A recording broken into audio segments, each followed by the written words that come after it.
Bismillahirrahmanirrahim. Assalamualaikum warahmatullahi wabarakatuh.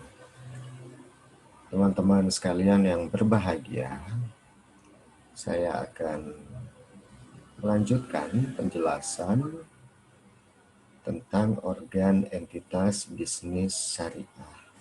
Dalam sebuah bisnis syariah, tentunya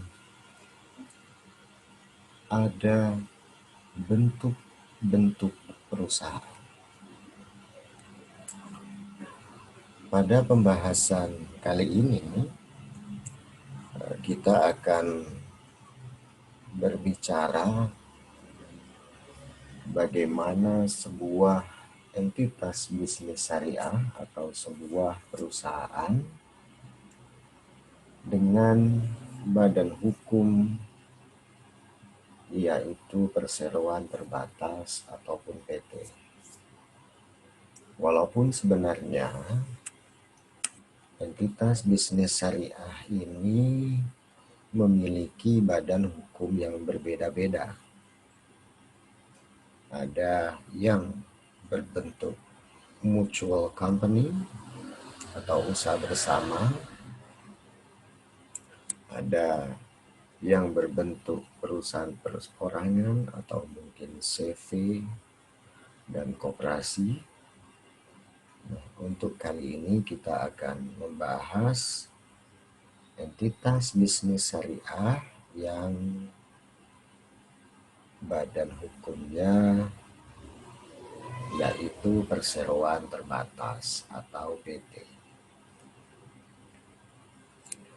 Pada dasarnya, bentuk-bentuk perusahaan, baik itu PT, CV, ataupun perusahaan perorangan, unit dagang, bahkan koperasi,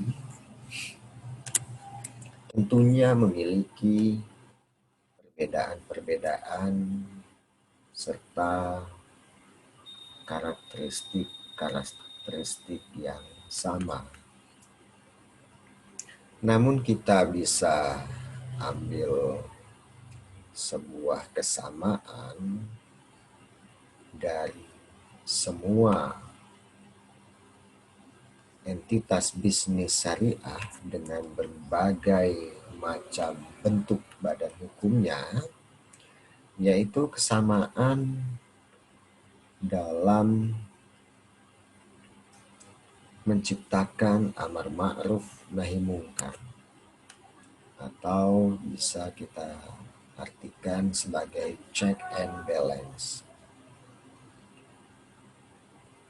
Nah, kesamaan entitas bisnis syariah ini tentunya untuk melakukan sesuatu atau menjalankan sesuatu yang baik dan menghindarkan dari sesuatu yang tidak baik atau yang mungkar atau yang batil. Dan pada dasarnya ada kesamaan-kesamaan pada entitas bisnis syariah secara umum, yaitu pada 4 fungsi. Fungsi yang pertama adalah kepemilikan, kemudian fungsi yang kedua adalah pelaksanaan bisnis secara operasional, kemudian fungsi yang ketiga adalah pengawasan dan nasihat, serta fungsi yang keempat adalah pengawasan aspek syariah. Saya akan menjelaskan keempat fungsi tersebut secara bertahap. Fungsi yang pertama adalah kepemilikan. Tentunya kita semuanya mengetahui bahwa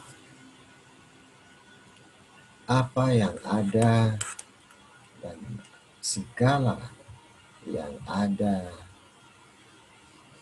di bumi dan di langit serta di alam semesta ini adalah milik Allah.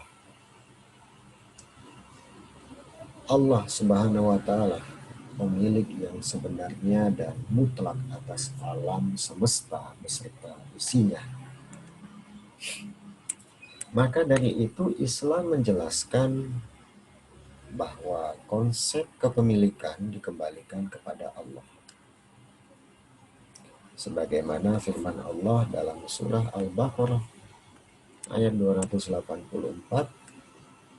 kepunyaan Allah lah segala apa yang ada di langit dan apa yang ada di bumi. Artinya, apa yang ada di alam semesta ini yang telah disediakan oleh Allah Subhanahu wa Ta'ala, keseluruhannya dipersembahkan untuk kemaslahatan manusia. Nah, disinilah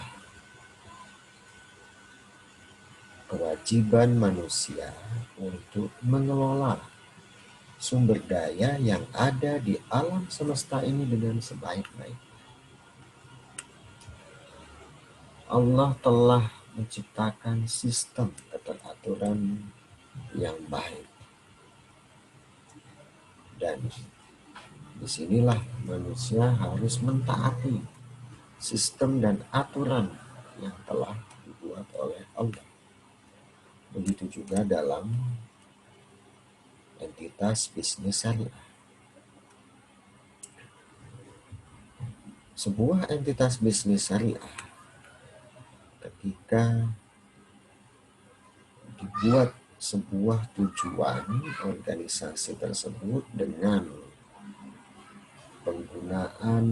menggunakan sistem dan aturan yang baik, maka seluruh individu yang ada dalam organisasi tersebut harus mentaati sistem dan aturan yang ada, sehingga mereka semua secara bersama-sama dengan sistem dan aturan yang ada dapat mencapai tujuan organisasi tersebut. Allah memberikan kewenangan kepada setiap orang untuk memiliki dan menguasai sumber daya yang ada. Sebagaimana dalam firman Allah surah An-Nur,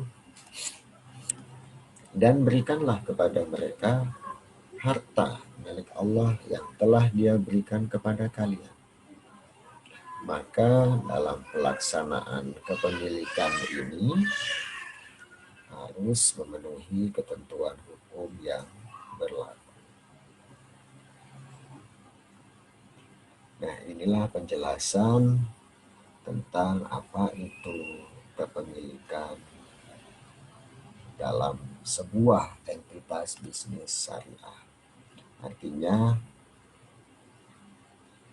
kepemilikan entitas bisnis syariah secara absolut adalah mutlak milik Allah. Namun, kita sebagai manusia memiliki batasan untuk mengelola, menguasai sumber daya yang ada, namun dengan sistem dan aturan yang sudah ditetapkan oleh Allah. Kemudian fungsi yang kedua. Fungsi yang kedua yaitu pelaksanaan bisnis secara operasional. Allah menjelaskan dalam firman-Nya, hai orang-orang yang beriman, janganlah kamu saling memakan harta sesamamu dengan jalan yang batil, kecuali dengan jalan perniagaan yang berlaku dengan suka sama suka di antara kamu.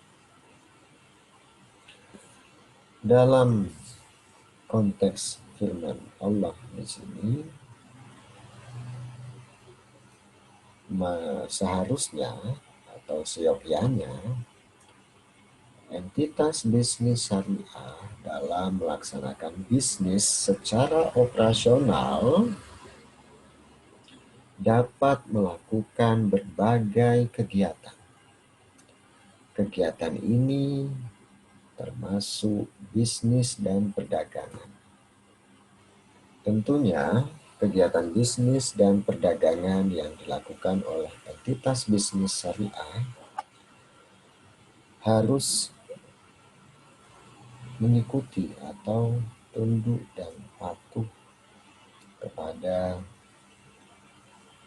ayat Allah atau firman Allah, di mana dalam pelaksanaan bisnis dan perdagangan tidak boleh saling memakan harta dengan jalan yang batil. Artinya pelaku bisnis secara profesional harus melakukan bisnisnya sesuai dengan hal-hal yang sudah diatur oleh Allah. Artinya,